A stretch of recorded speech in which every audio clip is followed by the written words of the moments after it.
Good morning students. आज हम BEd second year में कोठारी शिक्षा आयोग का परिचय पढ़ेंगे। उसके उद्देश्य क्या हैं, उसके सुझाव क्या हैं। जैसा कि हमने बताया, इसका गठन 14 जुलाई 1964 को डॉक्टर DS कोठारी की अध्यक्षता में किया गया। इसलिए इसे क्या है, कोठारी आयोग के नाम से भी जाना जाता है।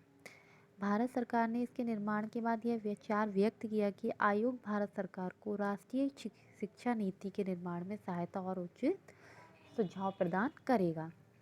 आयोग ने कहा, शिक्षा व्यवस्था में सुधार हेतु जानकारी एकत्रित कर उसे भारत सरकार के सामने प्रस्तुत भी करेगा और शिक्षा नीति के निर्माण में सरकार को उचित राह दिखाएगा, जो कोठारी शिक्षा आयोग बनाया गया। एवं देश की वास्तविक शिक्षा स्तर को प्रस्तुत कर उसमें सुधार हेतु निम्न सुझावों का आदान प्रदान करेगा, शिक्षा स्तर में वृद्धि करेगा और इन्हीं सभी उद्देश्यों की पूर्ति के लिए कोठारी आयोग का गठन किया गया।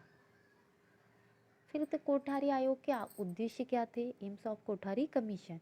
इसके उद्देश्य थे भारतीय शिक्षा प्रणाली की गुणवत्ता में सुधार हेतु शोध करना और भारत सरकार को उचित सुझाव प्रदान करना कि भारतीय शिक्षा प्रणाली को किस प्रकार सुधारा जा सके, उसकी गुणवत्ता को किस प्रकार से निखारा जा सके।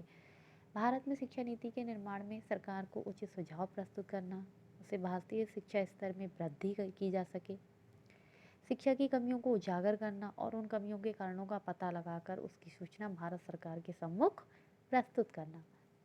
भारतीय शिक्षा को हर प्रांत में समान रूप से लागू करने के लिए शिक्षा स्तर को समान बनाने हेतु सुझाव प्रस्तुत करना, भारतीय शिक्षा प्रणाली में एक रूपता लाना, ये थे कोठारी शिक्षा आयोग के उद्देश्य।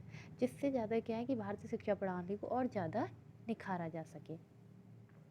कोठारी आयोग ने कुछ सुझाव भी प्रस्तुत किए। उन्होंने कहा कि विभिन्न माध्यमों के साथ भारतीय शिक्षा का सर्वेक्षण किया जाए और इसमें शोध कार्य किए जाएँ। इसके पश्चात आयोग ने भारत सरकार के सम्मुख कुछ सुझाव प्रस्तुत किए।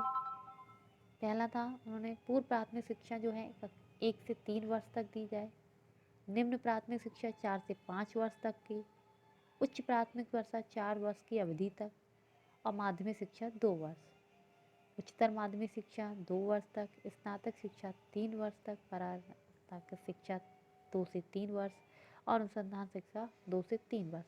उन्होंने क्या किया कि जो शिक्षा थी उसका जो कार्यकाल था वो इस अवधि में मतलब वर्ष में निश्चित कर दिया।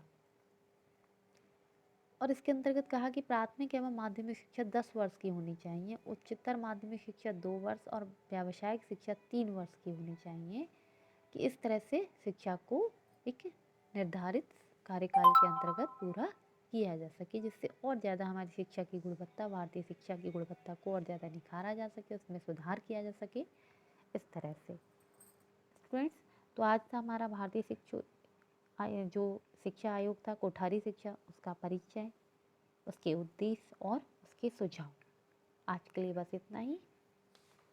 नेक्स्ट क्लास में हम इसके आगे का कंटिन्यू करेंगे। Thank you class.